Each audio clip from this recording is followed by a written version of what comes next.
बिस्मिल्लाहिर्रहमानिर्रहीम। खातिरहज़रात, मैं हूँ अख्तर अब्बास और आप सबको मेरा सलाम पहुँचे। 4 दिन के बाद मैं वापस लाहौर पहुँचा हूँ और ये 4 दिन मैंने बड़े दूर गुजारे। रिंजर खां पंजाब का आखिरी ज़िला है और उसके बाद जनूबी पंजाब में दूसरी साइड पे लिया, और दोनों जगह 2 चैरिटी डिनर थे। अल-खिदमत फाउंडेशन के लिए, उनके जो ऑर्फन बच्चे हैं उनके लिए फंड रेजिंग था और मैंने होस्ट करने के लिए गया था।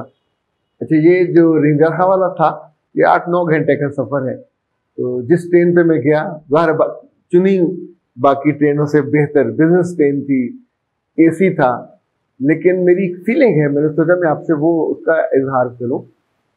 हम सर से पांव तक कितने बेरहम लोग हैं कि उसके बाद अल्लाह जाने हम उसको कैसे जस्टिफाई कर पाते हैं। ट्रेन को अगर सिर्फ एक ड्राइवर ने और चंद लोग जो टिकट से मुतालिक हैं वही लेके चल रहे होते, उसके अंदर जो लोग हैं वो सब कैदी होते। जैसे आप किसी ज़माने में कोई रशियन या जर्मन लोगों के कैदी, ना वहाँ पीने को पानी होता है, ना वहाँ टॉयलेट में पानी खत्म हो गया, इवन एसी वाले डिब्बों में तो पानी दोबारा कब आएगा, किसी स्टेशन पे गाड़ी रुकेगी खाने वाल तो वो पानी आएगा, वरना बाकी आप बगैर पानी के गुजारेंगे। आप सोचिए, हम 2023 में गुजारा इस वक्त जी रहे हैं। हर बस में जब हम सफ़र करते हैं तो उनका ऐलान होता है, पहले दुआ पढ़ी जाती है, फिर ऐलान होता है कि हम इतने घंटे में वहां पहुंचेंगे। बीच में जब गाड़ी रुकने लगती है 2 घंटे बाद, 4 घंटे बाद, तो ऐलान होता है कि हम यहाँ 15 मिनट रुकेंगे और आप नमाज पढ़ लें, खाना खा लें, जो भी करना, तो 15 मिनट बाद वापस। यानी ये पैटर्न हमने सीखा यूरोप से, मगरब से, कि जब आप सफर पे होते हैं तो कैसे फैसिलिटेट करना। इवन जो नई कोचेज आती हैं सियाहों के लिए, उनके अंदर भी माइक सिस्टम होता है और वो जो ड्राइवर या उसका जो असिस्टेंट है वो माइक लेके साथ साथ बताता जाता है कहाँ है। यानी हम 1900 से भी पुराने जमाने में जी रहे हैं। पूरी ट्रेन में वन ऑफ द सबसे महंगी ट्रेन, और उसमें कोई सिस्टम नहीं है रात के अंधेरे में। लाइक मैं 12 से 1 बजे के दरमियान वहां पहुंचा, बल्कि 1 बजे के भी बाद रिंजर खां 2-3 मिनट का वहां स्टॉप था। उससे कई घंटे पहले मैं उकड़ू बैठा हुआ था, आई वॉज वेटिंग। फिर मैं अपने कूपे से निकल के कॉरिडोर में आ गया सामान लेके कि पता नहीं कब आ जाए, और तो घुप अंधेरा था। अच्छा, फिर हौले हौले बाकी लोग भी निकल के तो दरवाजे के पास चुके। 2-3 मिनट में तो कुल वहां खड़ी होनी है। ये उनका कोई ऐलान करने में कितना जोर लगता है। यानी ये जितने ऑफिसर हैं, 1 लाख बंदा है रेलवे में, इनका अचार अगर है भी तो इतना गंदा है कि वो भी खाने के काबिल नहीं है। जितने ऑफिसर वहां बैठे हुए लाखों में तनख्वाहें लेते हैं, क्या करते हैं? सिस्टम में रत्ती बराबर इंप्रूवमेंट नहीं करते। आप सोचिए, दुनिया के मुल्कों में आप कभी जो लंबी होते हैं वहां तकिए, सराहने, कंबल मिलते हैं। सिर्फ एक ट्रेन है जो हमारे यहाँ ग्रीन, जिसमें खाना, नाश्ता, चाय दी जाती है। बाकी में क्या तकलीफ है? यानी हमारे बचपन में जब ट्रेन में कभी आना जाना होता था तो वहां उसमें डाइनिंग कार भी होती थी, फिर वो भी खत्म कर दी। डाइनिंग कार में ताज़ा खाना बनता था, अंडे बनते थे। अब पूरे सफर में कराची तक you have no option, no choice. अगर किसी स्टेशन पे रुकते हैं तो अल्लाह माफ करे, जो खाना वहां मिल रहा होता है वो हेपेटाइटिस बी, सी और उससे अगले हेपेटाइटिस के लिए इतने गंदे उनके वो हाथ और बर्तन और सारी चीजें होती हैं। और चंद मिनट के लिए आप वहां रुके, उसमें आपको वो जो अल्लम गल्लम देते हैं। लाइक मैं ऐसे सफर में जब मुझे करना होता है तो बहुत सारी तैयारी पहले करता हूँ। लाइक एक बैग लाइक कपड़ों का है, दूसरे बैग में मैं फ्रूट लेके जाता हूँ।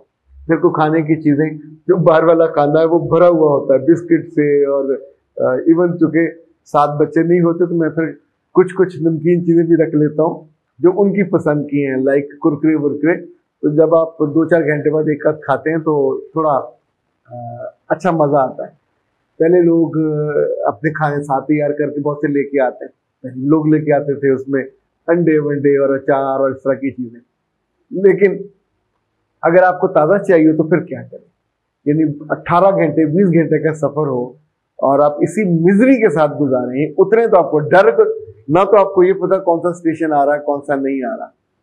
तो अगर कोई रेलवे के लोग या उनके बच्चे सुन रहे हो तो उनको जरूर को खौफ दिलाएं, जरूर एहसास दिलाना चाहिए कि वैसे तो आपने सुननी नहीं है, आप तो पत्थर के जमाने के लोग हो कि लोगों को सहूलत हो जाए। यानी जब मैं यहाँ पहुंचा उस पे रेलवे स्टेशन पे, तो मेरे ड्राइवर मेरे साथ थे, सुहानो मेरे पकड़ा हुआ था। हम सीढ़ियां चढ़ के नीचे उतरे तो प्लेटफॉर्म पे उतरने की जगह नहीं थी, 5 नंबर 4 नंबर प्लेटफॉर्म जहाँ पे गाड़ी नहीं आना था।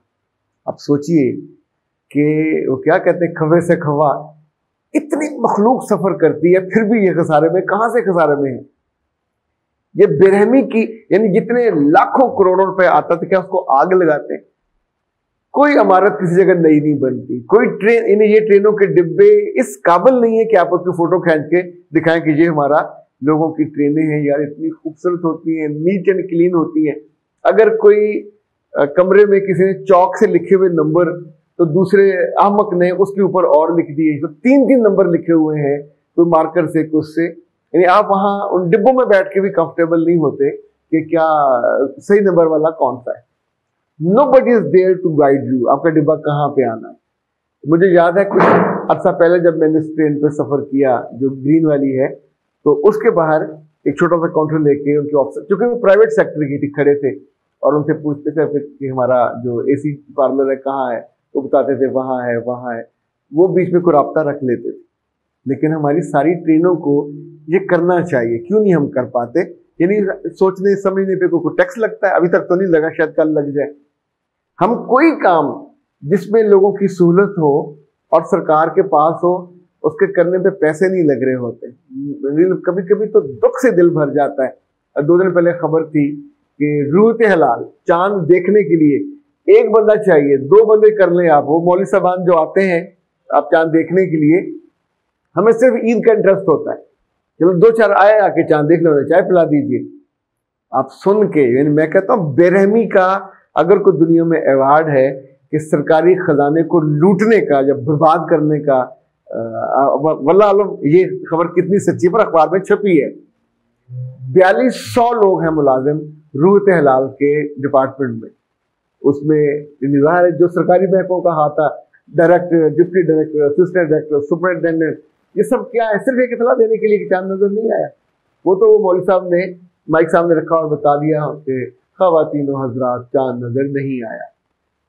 बाकी पूरे 11 महीने हमने कभी, हमें बॉदर भी नहीं करते चांद नजर आया कि नहीं आया। जुमादी अव्वल, जुमादी सानी, मुहर्रम कब अखबार में से देख लिया।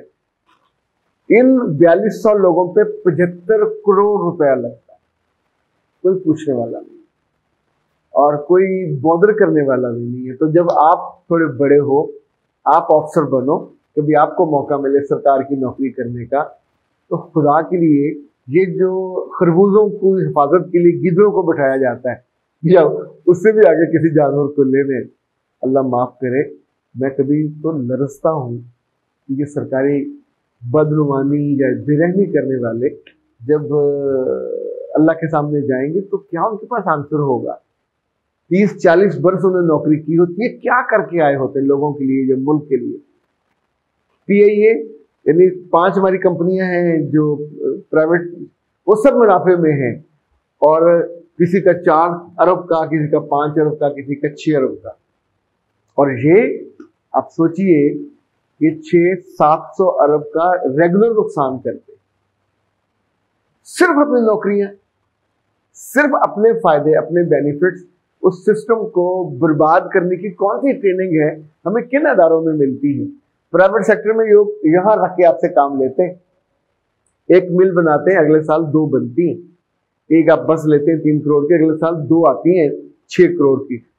आप एक स्टोर बना लें, अगले साल एक और स्टोर बनता है आपका।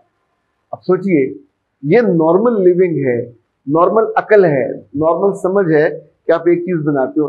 अब वापसी पे लैया से मैं जिस कोच पे आया उसकी बिजनेस क्लास थी, और उन्होंने पानी भी साथ दिया, साथ वो खाने को भी कुछ दिया, और उसके बाद वो कुर्सी ऐसी थी कि आप आराम से कंफर्टेबल होके, बिल्कुल 2 सीटें या 3 सीटें वो होती हैं उसमें एक लाइन में, और यू सो कंफर्टेबल। मैंने आराम से, चूंकि मैं जैकेट साथ ले गया हुआ था, और ये लोग AC तो बंद करते नहीं, रात को फिर आपको दिक्कत होती है, तो मैंने आराम से उतार के ऊपर ली और आंखें बंद करके लेट गया, सो गया और कंफर्टेबली।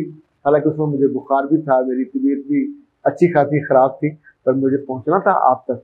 तो आज यूं समझे कि जो मेरा अंदर का दुख है, तकलीफ है, वो मैंने आप तक पहुंचाई। इनका हम कुछ नहीं कर सकते, ये तो जब तक मरेंगे नहीं, हमारी मुल्क की हमारी जान नहीं छोड़ेंगे। पर कभी आप बड़े हो गए और आप बड़े अफसरों बन गए और बड़े ओहदों पे बन गए, तो आप इतने बेरहम ना बनिएगा। इन सारे महकमों में बहुत कम पैसों में बड़ी बड़ी इस्लाहात हो सकती है, बहुत बेहतर हो सकते हैं, थोड़ी सी अकल से, थोड़े से कंसर्न से। अख्तर अब्बास को दीजिए इजाजत। अस्सलाम वालेकुम।